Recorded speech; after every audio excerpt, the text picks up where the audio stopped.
Stop studying because you are likely wasting your time. If you are following the path most students take, you are probably wasting a huge portion of your effort, and you do not even see it happening. Have you ever spent many hours cramming information into your mind only to forget almost everything by the time the exam arrives? Most people learn how to study correctly far too late in their academic journey, but by the time you finish going through this explanation, you will understand how to study in a truly effective manner and save yourself years of irritation and struggle.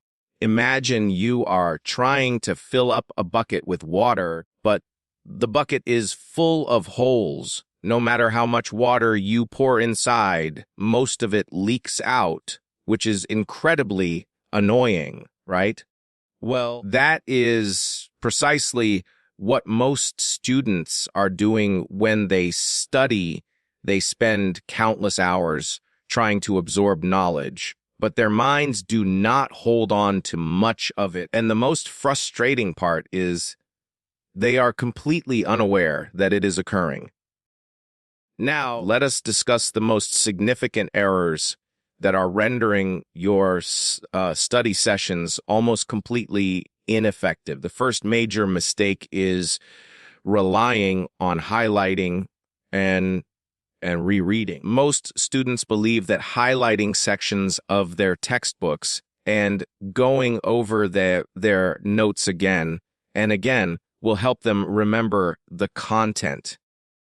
However, here is the surprising reality. Research demonstrates that simply rereading material has a retention rate of only about 10%. This means if you reread a chapter today, by next week you will have forgotten nearly all of it.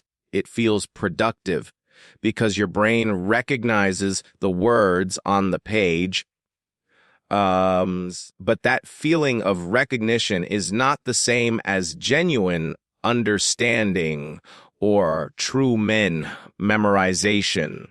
Think about it this way: if you watch the same movie repeatedly, does that make you an expert in how to make a film? No, you are just becoming familiar with the plot, and that is exactly what occurs with passive rereading. You are not learning deeply. The second big mistake is last-minute cramming. Let us be honest. Everyone has crammed for an exam at some point, staying up all night, drinking excessive coffee, and forcing information into our brains like we are stuffing an overfull suitcase, sitting on it just to get it closed. But cramming does not work for long-term learning. Sure, you might recall some facts for the test the next day, but within a few days, most of that knowledge is gone, vanished. Here is the reason: your brain treats crammed information like junk mail. It discards it because it knows you do not genuinely need it long term. You are just forcing it in without giving your brain a real reason to keep it. And if you think, well, I only need to remember it for this one test, here is a difficult truth. The students who truly master the material will always do better than you over the long run, whether it is in subsequent classes in university or later in their professional lives. The third major error is studying in a passive way. This is another huge mistake: studying passively, which means you just read, watch, or listen without actually interacting with the information. Imagine you wanted to learn how to swim. Would you read a book about swimming techniques and then jump into the deep end of a pool expecting to be an expert? Of course you would not. You would likely drown. Yet, when it comes to studying, most students do the exact equivalent. They read the textbook, they watch a lecture, and they assume they have learned the material. But unless you actively engage with the information by testing yourself, by explaining it to another person, or by practicing it, the knowledge simply will not stick in your memory. Now that you are aware of these common mistakes, how do you actually study the correct way? That brings us to the game, changing shift in perspective. Here is the fundamental truth. Studying is not about the total amount of time you spend with your books. It is about how much information you actually retain. Some students study for 3 hours and forget almost everything by the next day.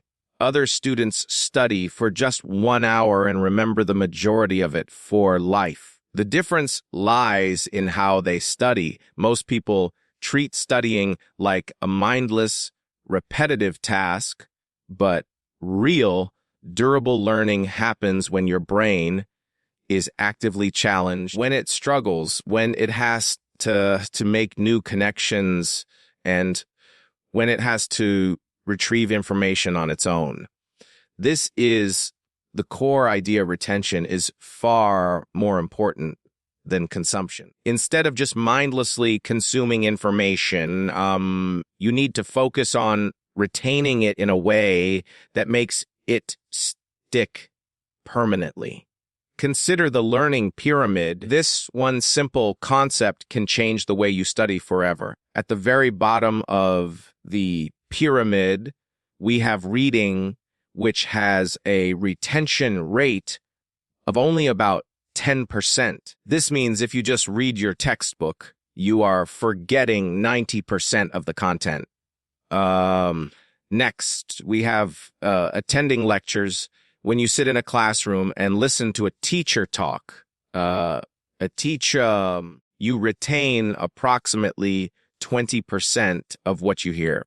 Moving higher, watching demonstrations or seeing someone else do something gives you about 30% retention.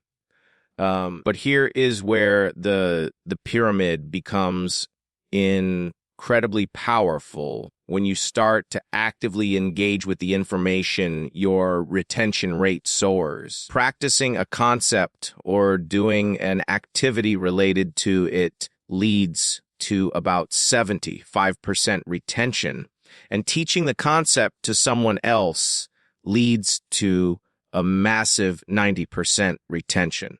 That means if you truly want to remember what you study, you must stop just reading and listening and start actively recalling, teaching, and applying the information. And that is exactly what we will break down into clear, actionable steps. Step 1 is active recall and testing. If you want to remember more information in half the time, you need a strategy known as active recall.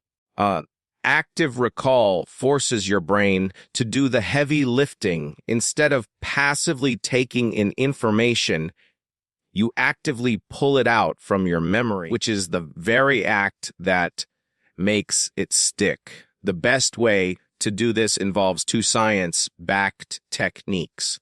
The first strategy is the Feynman technique.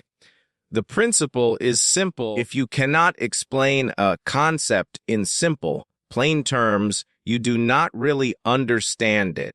So pick a concept you need to learn and try to teach it to a 5-year-old child. If you find yourself struggling or using complicated language, go back and relearn the specific parts you got stuck on. This process shows you exactly where the gaps in your understanding are.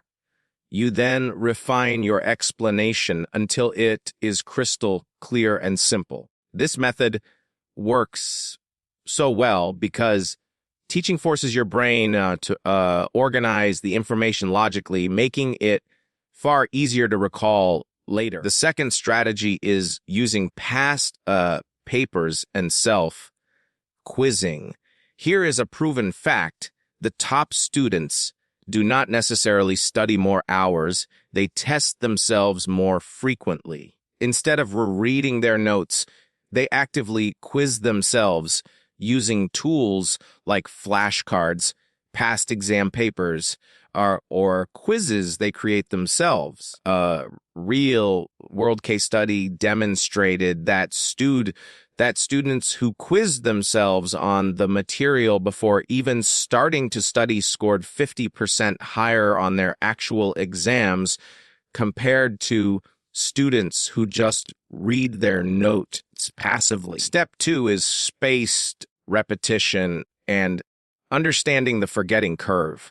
Did you know that you forget roughly 50% of what you just learned within the first hour? This phenomenon is known as the forgetting curve, and it explains it's exactly why cramming is destined to fail. Your brain is naturally wired to forget information it does not use regularly. But here is the good news. You can hack your memory to remember far more with much less effort.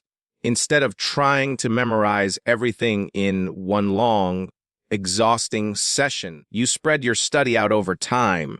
How do you use spaced repetition? Follow these 3 basic steps. On day 1, you learn the new material.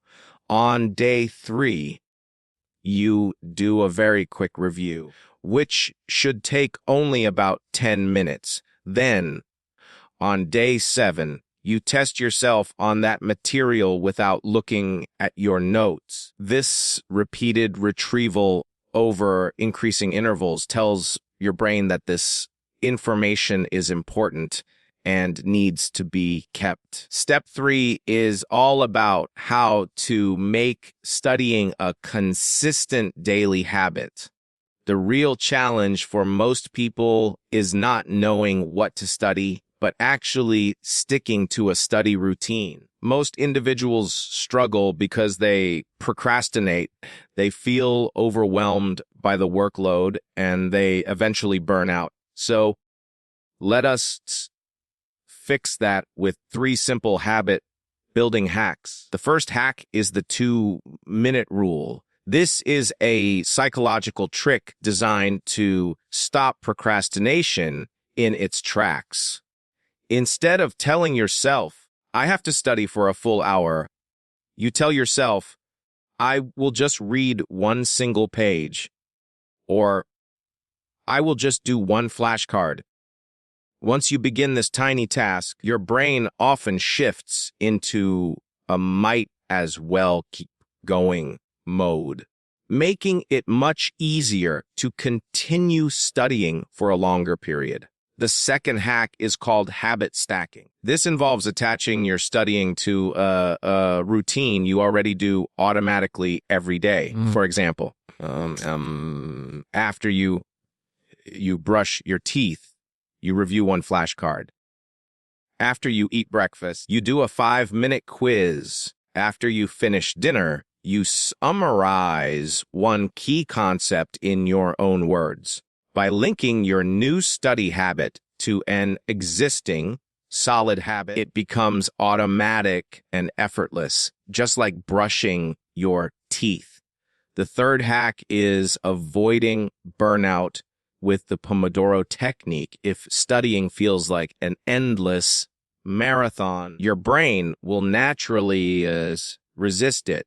Instead, use the Pomodoro technique. Set a timer for 25 minutes of deep, focused study, then take a strict 5-minute break. Repeat this cycle 4 times, and then take a longer break of about 15 to 20 minutes. This method keeps your mind fresh and prevents mental fatigue. Now, here is the hard, honest truth. Even the very best study techniques in the world will not help you if you do not use them consistently. Most students cram for many hours the night before a test and then wonder why they cannot remember anything afterward. But the real secret, the one that truly works, is that small daily effort will always beat last-minute panic. If this guidance was helpful, imagine how much more you can achieve by applying these methods consistently. Good luck with all your academic efforts. Now go out there and crush your goals.